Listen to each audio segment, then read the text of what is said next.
I commented when we did the first axe that it'd be nice to have a way to hold it for drifting and things like that, and said, oh, I think I actually have something. Well, this is one of the things that I have, and it's a monster. It's a special purpose tool for doing axes that seemed like a good idea, but I don't use it much. But I think we'll use it a little bit today just to show you how it works, and we'll do some of our splitting of our cleft for the tool steel in this. Another thing that I have is this thing, and it's got a shape that matches the ears on some of the axes I make, and a hole to drift through, and that goes in this block that is down by my left knee under the tail of the anvil. Yesterday we made a nice little axe that's just under 13 ounces so far, and we made this all out of 01 tool steel. And I made comments along the way about, I think mild steel would be easier for this or easier for that. So today we are going to make as close as possible the same axe but out of mild steel. Now I have some certain expectations because I've made axes both ways before, but I think to watch them both on video and see what the differences are might really be educational, and people can really see how the two different materials behave. Now the mild steel axe will get some material added to it. I'm going to use some new 5160 spring steel as the cutting edge. That's a good medium carbon steel that holds a good edge and is excellent for an axe because it isn't such high carbon that it can be brittle. And we'll prepare the tool steel, we'll do the axe, we'll do the forge welding, and we will compare how that process compares with one material, 01 tool steel, with mild steel and a forge welded bit. Hopefully that'll be educational. Our layout for today's axe will be exactly like our layout for the axe we did yesterday. Just like yesterday, I have measured in a 1/2 inch and then an 1 1/4 inch, so there's 3/4 of an inch between two center punch marks that run down the center, and that allows my slot punch to index right at those two marks. You could make a center mark, but then you got to center the punch over the center mark, and that works better with one of those modified chisel slash punches with a kind of center punch tip on it, the Brian Brazil style punch. There were a couple of questions after yesterday's video regarding punching the hole. One of those questions was about whether or not it would be easier to pre-drill the blank so that the punch is punching out the web between the holes. Absolutely, that is easier. It provides a path of least resistance for the chisel, so it is more accurate. It is way easier to see those two drilled holes, so again, that increases your accuracy. So if you're real new to this and you don't trust your ability to punch a centered hole, pre-drilling them may be the way to go, but you really kind of need a drill press. Doing this with a hand drill would be a lot of time spent with a hand drill, and you could probably punch 2 of these by hand in the same time it takes to hand drill one. And the truth is that you can probably punch one of these by hand in about the same amount of time as it would take you to drill and then punch, even though it's a little easier and it goes a little faster punching, but because you had to take the time to drill it, I'm not sure if you're really saving any time. The main reason I would do this is just to improve your accuracy. Like I say, it gives the punch a path of least resistance. It wants to go straight through. It wants to be centered. It's easy to line it up, and I think it's well worth doing for that reason. But if you don't own a drill press, you don't need to do it. It's an option. It's not a requirement. The other question is, why slot punch instead of slit chisel? And there's subtle differences. The biggest reason that I would rather slot punch is I think it makes a cleaner hole. When you slot punch, you end up with a nice round radius on each end instead of a sharp edge. That means there's reduced risk of cracking, especially when you're working in an all tool steel version. But also a chisel can tend to go sideways. When you chisel, you're going to be pushing a little bit of a web down, and when you come back from the other direction, sometimes the chisel cuts don't quite line up. And if a severe case, that means you have a very off-centered eye, And in a mild case, it just means you have a real ragged hole in the middle that you have to clean up. And I would rather not spend the time cleaning that up if I can make a clean hole in the first place. And slot punching makes a better hole. So in the long run, I think it may be more efficient. But certainly, just to get that hole started in the first place, chiseling probably does go faster. And again, there's that Brian Brazil style punch that I haven't used much. I know a lot of people are using them now. They're becoming very popular. But it's just something I wasn't introduced to my early days of blacksmithing, so I haven't experimented with it too much. But that kind of a punch probably is a nice happy medium between slot punching and chiseling. It's really not either one, it's somewhere in between. And we will talk about that at some point. Although I did talk about it a little bit in one of our videos on alternative punching techniques for making hammers. So if you want to go back and watch that video, you can see a little bit about what that punch is and how it looks. I think I've talked long enough, and it's time to go forge an axe. Oops, I lied. One more thing we'll need to do that I'll explain before we get into actually making the axe. At some point you need a cut in the axe to insert the tool steel in. Today we're going to chisel that. That is one place that a bandsaw is really handy because you can make a very nice straight slot, perfect depth every time if you bandsaw it first. If you don't have a bandsaw, use a chisel. And today we're going to use a chisel just to show how that goes, and we'll do that hot. We're going to start out just like we did with yesterday's axe and kind of tentatively make a mark. Make sure that it's right where we want it, and we want to do that on both sides.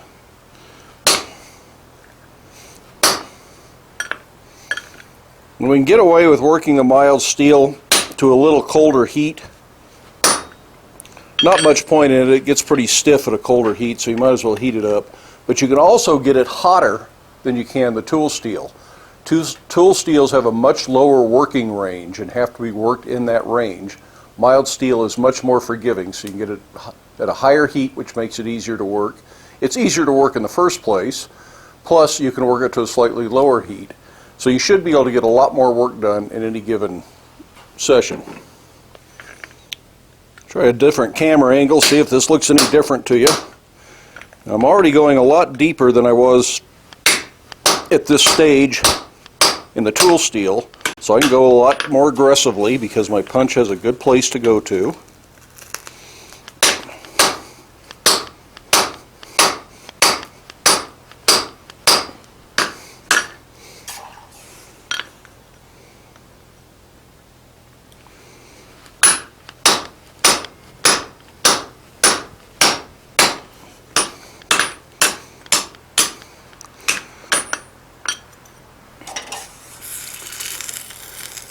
A little punch lube on there.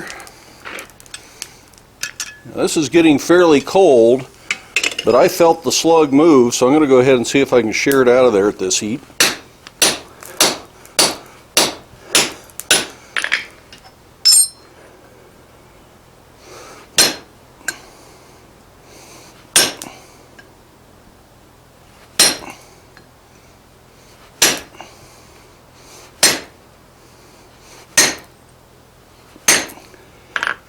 That's something I wouldn't dare do in the 01.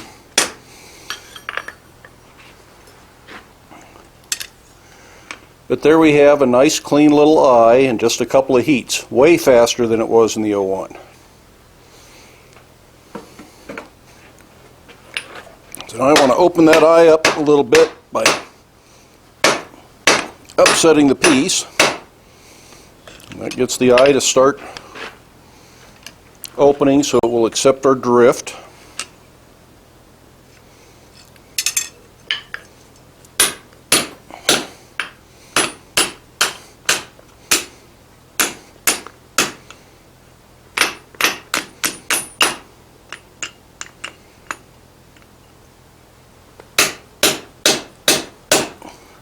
Now, I'm not trying to go very deep here, I'm just trying to get the point of the drift to start in. Little short drift is hard to get off of there.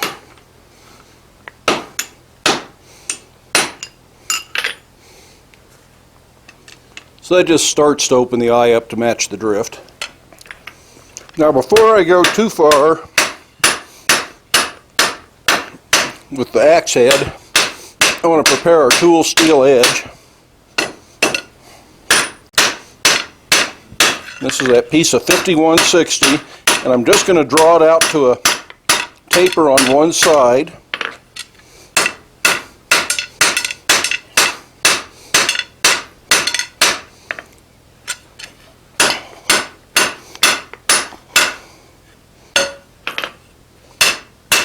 Well, that's all I'm going to do for that for now. I'm going to let that cool, and I'll cut it off with an angle grinder off camera, and then we'll come back and finish preparing that edge.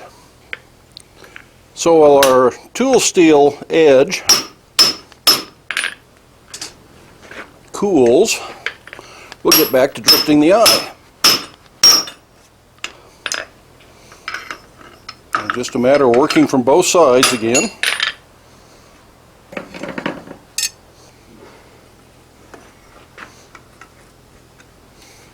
The drift starts to get hot. You may want to pick it up with tongs.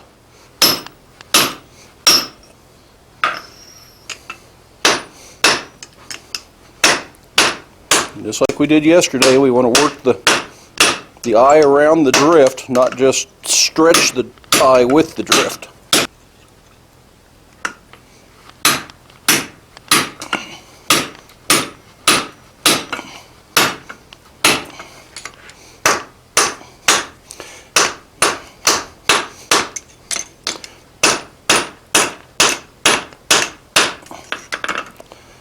I'm essentially going to go through the same process we did yesterday to create the eye, even though I know this isn't the drift I want in the long run. And that is just to make both axes in the same way that I did previously. And that way any change is more due to material than it is change in technique. Now before I worry too much more about the eye, I want to create a slit that we can put our tool steel insert in. Unfortunately, I can't just stand that up. I mean, I could, I might be able to pull it off, but chances are that's going to shoot across the shop if I try to do that. So we need to find a better way to hold it. The vise is the first obvious choice.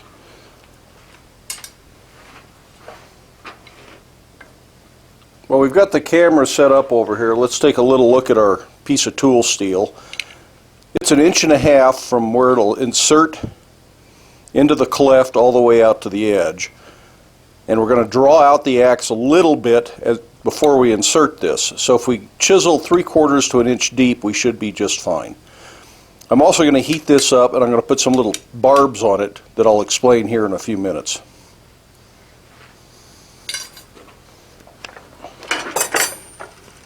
So I just want to take my chisel, kind of a low angle, and put a few little teeth in here. And then I'm going to come back from the other way and see if I can get some opposing teeth. These aren't anything particularly special. This helps hold it into the axe body so it doesn't squirt out while we're getting it ready to weld. Just anti-skid technology. And that's all I'm going to do to that until we're ready to weld it in. So until then, we'll keep cutting our chisel line here. As I mentioned at the beginning, I think it's okay to bandsaw this, but I do that before you ever do any forge work. Just get it done while it's still cold and even.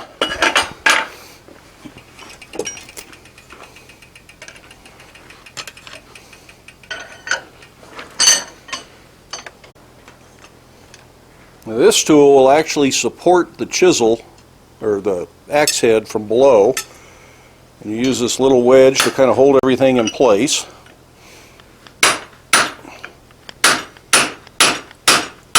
So you don't have to keep readjusting the vise. Unfortunately, the wedge doesn't stay put, so you have to keep messing with it. And of course, it was not meant for an axe this small. This whole thing was meant for something bigger. But remember, this is canted over a little bit, so you have to adjust your chisel to go straight down. Don't chisel straight up and down if the axe isn't straight up and down. So that's getting there. The other thing this tool does is give you a place to punch or chisel the eye of an axe by kind of canting this in at 45 degrees. It doesn't really want to tip over, and it's much easier to punch without chasing this around the anvil.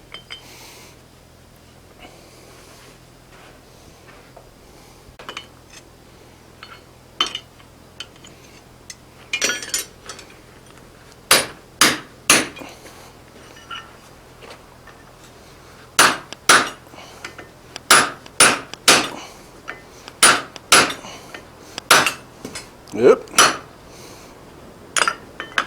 Didn't get back to it fast enough. Let's see if I can just stand it up in the corner here. Not very easily. It's too bad because I'm just almost done.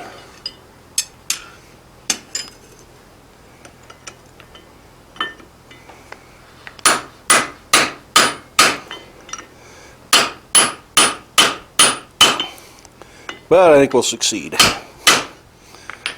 So that slot is not quite 3/4. Maybe we do want one more heat.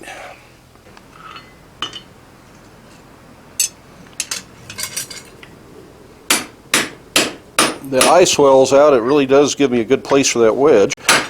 Too bad it doesn't stay put.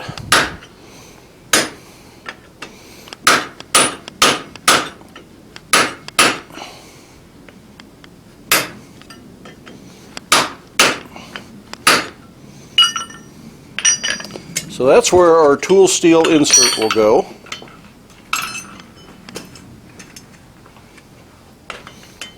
A nice deep cut there. Yep, we're right at 3/4 now, and I think that's going to work out fine. Now I'm going to go back and I'm going to fix that eye a little bit because we really got it out of whack, and then we'll do the cutting edge. I'm going to start just by flattening that out a little bit because it's suddenly way too round. Then we'll put the drift back in.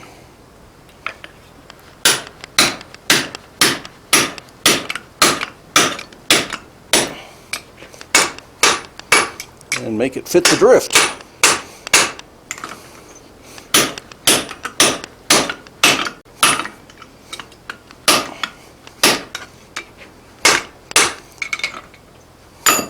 Then we'll do the other side just the same way. This is the opposite side now.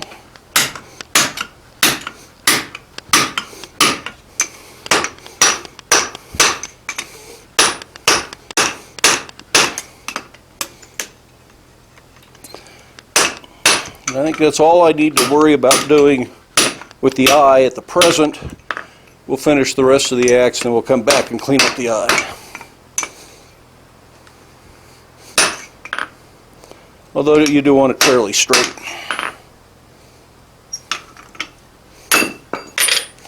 So that's our eye as it is now.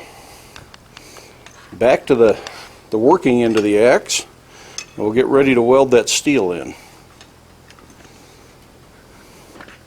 And just like the other axe, I'm going to put a little step down at the edge of the anvil.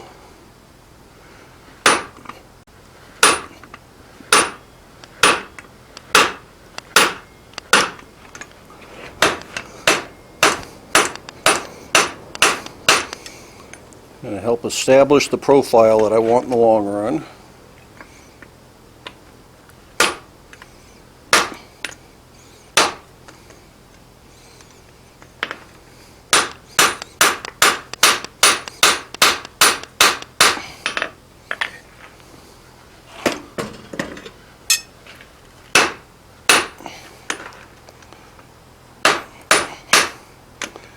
That's pretty much what I want there.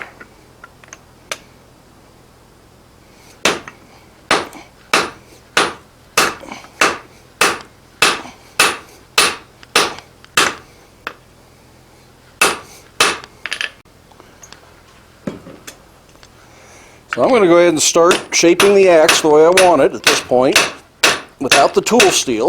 As long as you don't get this up to welding heat, you won't weld your slot back shut.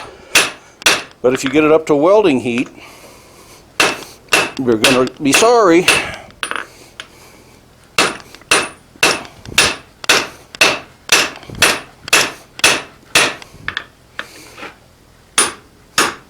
Try and keep everything under control and moving symmetrically. And pay attention to which side is getting thinner. Here, you want to keep those even. So put the thick side up where you get more impact from the hammer. So this side's a little heavier.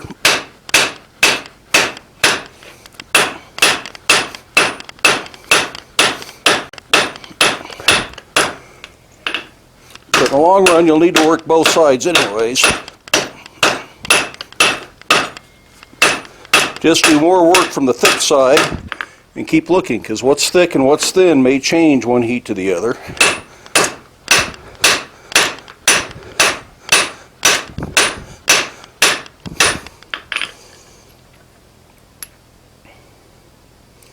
Now we're getting very close to being wide enough for that tool steel. I am going to bring this back to the vise and try and open that slot up a little bit now.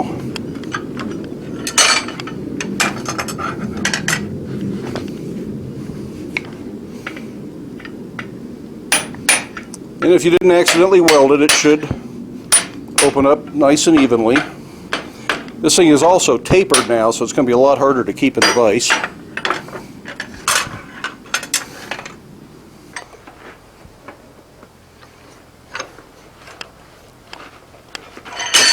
All you really need to do is just get this open enough that you can get it to the edge of the anvil.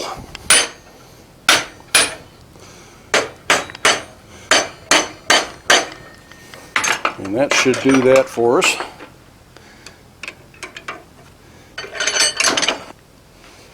Now we'll just open that up and thin that out just a little bit more. So I've got kind of a scarf edge to go with my tool steel.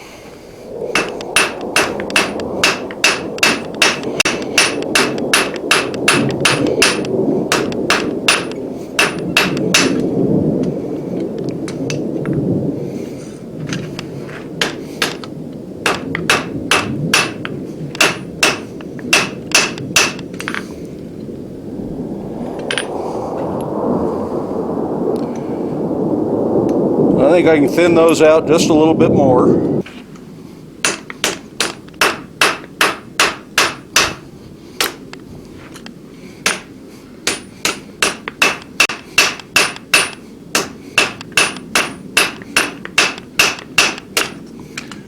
If I have a nice thin edge, this will blend with the tool steel at the edge. Otherwise, there will always be a line that may eventually lead to a crack.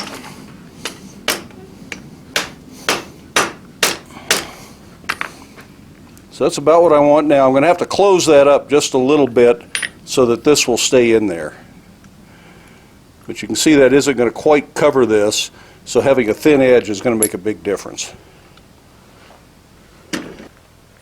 I just want to close that up just a little so it's a better fit for the steel at this point. Then I'm going to put just a little bit of flux in there. Doesn't take a lot.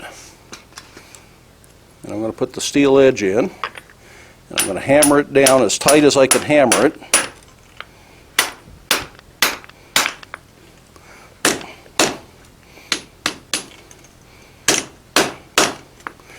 And then close those lips up over it. And that's one reason you want the cold tool steel at this point, and why you do it all ahead of time. I'm going to bring that up to heat and I'm going to flux it again. And you have to be careful. Those burrs we put on there should help keep this in, but they're not guaranteed. And because it's wedge shaped, it wants to squirt out of there. Okay, we're at a welding heat. I've selected a lightweight hammer and little taps just to set that weld, and I'm going right across the back of the scarf closest to the eye, or back of the cleft, and back in the fire. And we're going to turn it over and do the same thing on the opposite side in the same place. Once it starts to cool, there's no reason to pretend you're still welding. I'm going to try and clean this edge up. And that does a couple of things for me. One, it helps keep everything in line, but it upsets that a little bit, so when I come back and weld the next time, I'll have a little bigger edge there to work with, and it'll come into contact better and hide that seam along the edge. Just a little bit more flux, and I'm only going to wire brush and flux every other heat. Exact same thing, a little further towards the edge. And no reason to keep working it after it cools below welding heat. Exact same thing on the other side, in the same place. And then work the edges back down to try and keep everything under control the way you want it. And it's okay to start doing just a little bit of blade shaping, but not much. Just keeping everything under control. I'm going to do one more major welding pass right next to the edge, and then I'm going to come through and try and blend this. So there'll be one on this side, one on this side, and then a blending of that scarf on both sides. So there's 4 more welding heats to go. But this time I'm going to go ahead and wire brush it and flux it, if I knew where my wire brush went. So it's just right next to the edge, but not right on the edge. And back in the fire.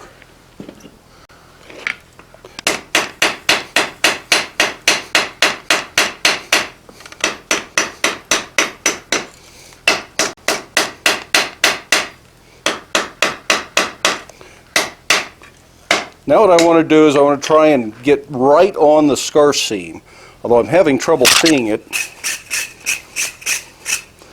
So that means it's blending pretty well. I can see a little bit right on the edge here. Get a little flux right there. Now flux isn't magic. You can do this without flux, but flux does help clean it up and make the surfaces more likely to weld together. But it's not glue. I'm just going to use the corner of the crossbeam right along that little line. One heat this side, one heat this side. Just little taps right at the seam to get that squished down into the tool steel. And then back in the fire to do the other side.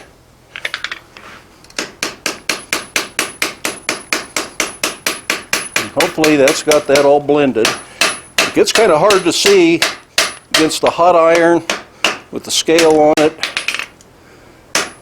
but I think it looks pretty good. I'm going to take one more welding heat, but this time I'm going to go to my regular hammer and start drawing that blade out wider at welding heat. I should be done with any flux, and even though I'm working at welding heat, hopefully I'm just keeping it from coming unwelded and not actively welding. So at welding heat, now I'm just refining this blade. I can go a lot heavier now that things are welded.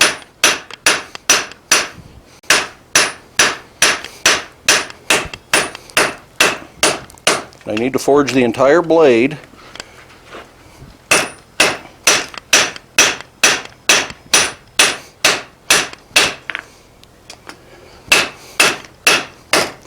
And you don't want to work this too cold, because now you've got the tool steel in there and you could damage the tool steel.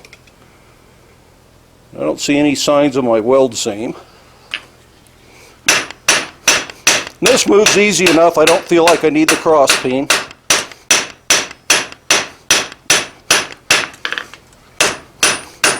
Should work both sides.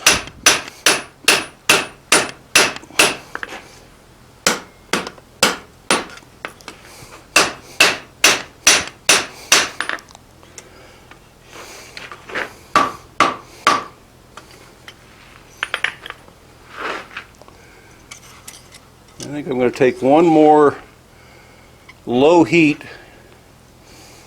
just to kind of clean up that blade. I think I'm done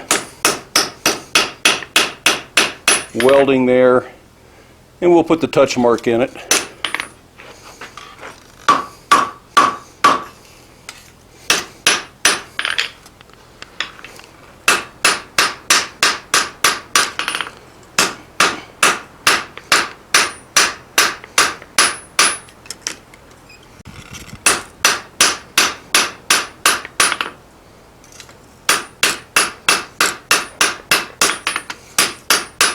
Working down to a low heat with very light blows helps get the scale off.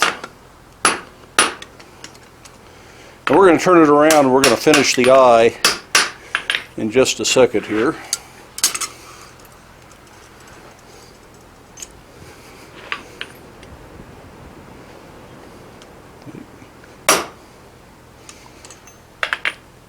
We'll do a better job of putting the touch mark on than we did yesterday. It's another thing about the second axe in a series. You learn something the first time.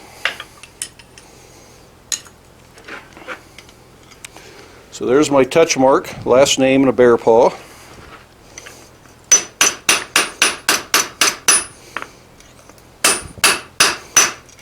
Make sure the blade is straight and doesn't look twisted. Now I'm going to go in here and we're going to re-drift the eye. Just like yesterday, this is where I decided that I wanted to go with a longer, flatter eye. So I'm going to start by just flattening that eye out just a little bit to make it a little bit more receptive for this longer drift. I think I'm going to start from the bottom here. Yes, because I've got better support. And I guess I don't really need to be over the hardy hole at this point.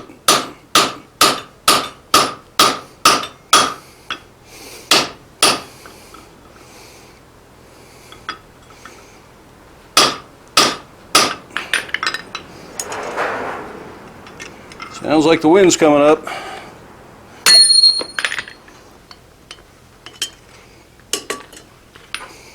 And that's where this block can come in quite handy.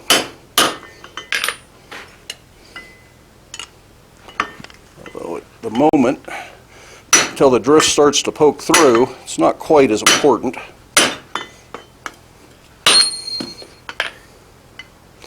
So that's starting to take the shape we want. Come through from the bottom again where we don't need that jig. And now I want to start putting the ears in.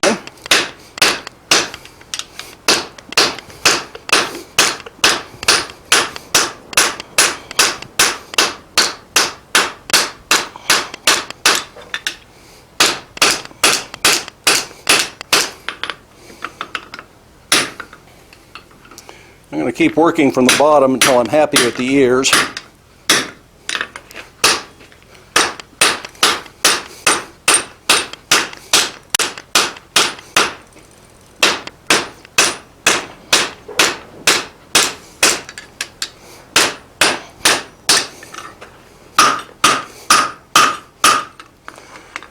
And also make sure we're straight.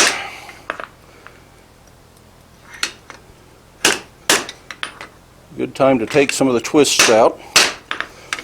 That'll be time to go back and drift from the top again. But you can see the shape we're getting.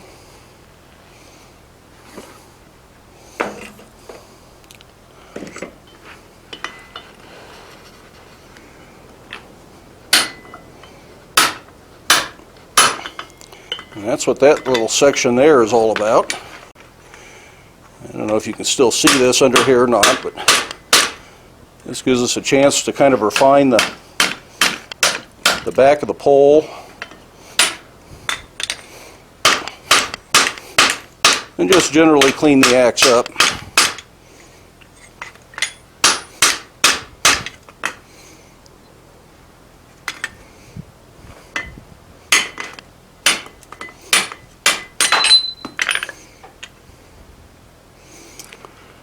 Now if you're looking at this jig, this hole here, hopefully I can hold that drift, it's getting pretty hot.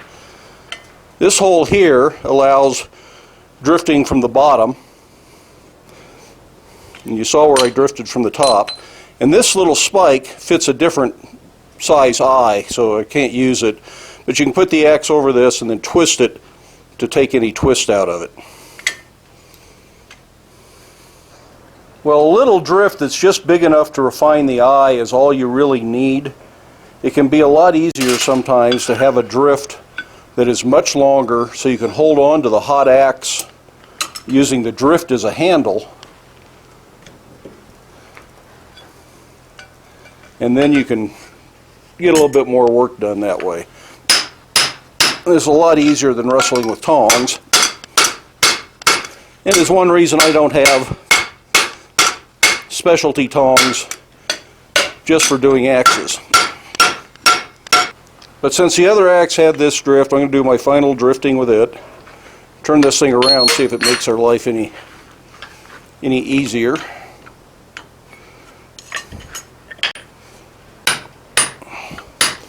So this is where that handle drift is nice, as long as it allows that to bottom out.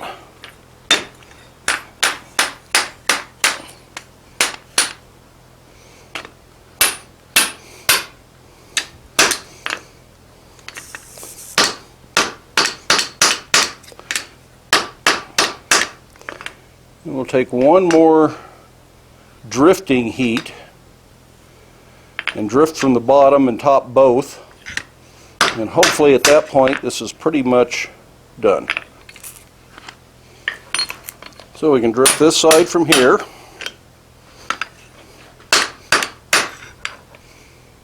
Make sure everything on the bottom side looks good.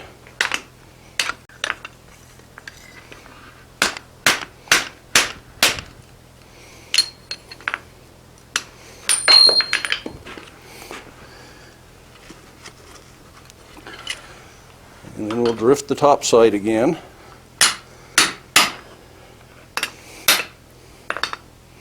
I think we've ended up with a slightly larger eye in this one by virtue of the mild steel being softer and moving easier.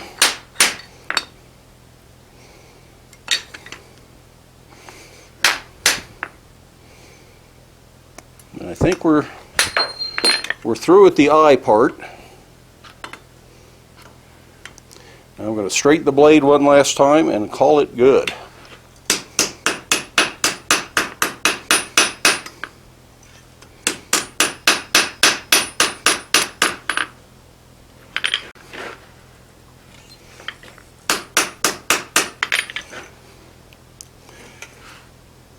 Just give it a good eyeballing and make sure you're happy with it.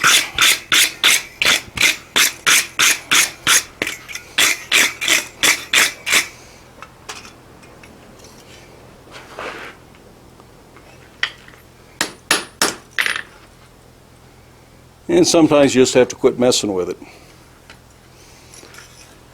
So that is axe number 2. Now let's let it cool and compare it to axe number 1. Again, this should be brought up to heat and then annealed overnight before we do anything with it. So I'm just going to normalize it so we can look at it, and then I will anneal it before I go in for the evening. This is today's axe, made from mild steel with a 5160 insert. If you look real close, you can kind of see where the quality of the material changes. So there's a fair amount of 5160 sticking out here.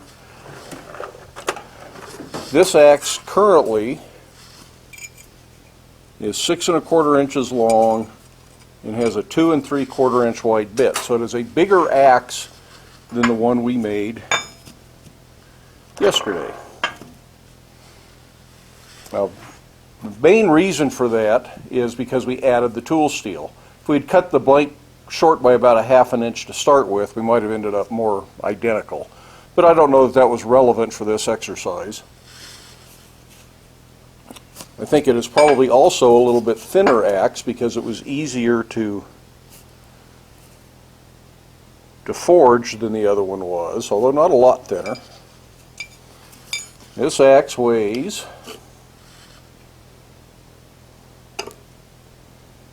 14.3 ounces, so it's a heavier axe. Again, that's because we added some material to it.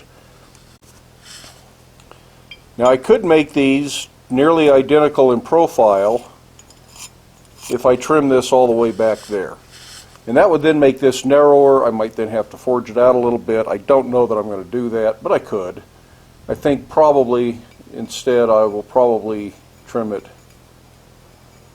right through there and just get rid of this ragged part. So that's our little experiment in two different styles of axe, or two different methods of creating an axe, and you kind of saw what was easier and what was harder. Today's axe was way easier to do the forging steps on, and the forge weld wasn't particularly difficult, but it does take time, and cutting that chisel cut for the welded in steel takes time. Bandsawing that in first would have saved a whole lot of time, and it would have been just a little bit more accurate, and that's the way I usually go with it. But if you don't have a bandsaw, you don't have to do that.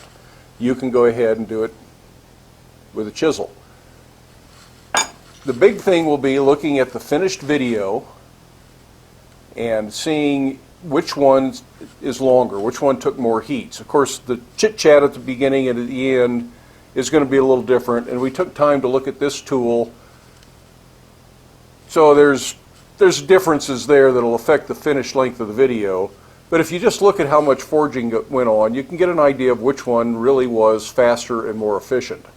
I don't have a real good impression of that right now because like so many other things go on while I'm filming. Both of them took about 2.5 hours to get the filming part done, which is about the same. So think about it a little bit. If you know how to forge weld, I strongly encourage you to try this. I think there's some real advantages to it. Things move a little bit better. You can get the shape you want a little bit easier. I think it's less physical effort to do this, even though there are a few extra steps involved. But if you don't know how to forge weld, making one out of all steel is certainly possible. And a 4140 or 5160 might be easier to forge than the 01 was. And certainly something like a 1045 or 1085, something like that would probably be just fine to forge. I think we'll take a better look at this tool and all the matching components that go with it, the special slitting chisel, the special drift, talk about where this idea comes from and show you that source information. And we'll explain all that in another video. I'm not going to drag on for another 10 minutes to talk about it in this video. So I think that's about all I've got for today. We'll do the hardening, tempering, and handling in 1 or 2 more videos. In the meantime, I do hope you enjoyed the video. I hope you found it useful and instructional, as well as entertaining. I hope you can give it a thumbs up. Love it if you hit that subscribe button.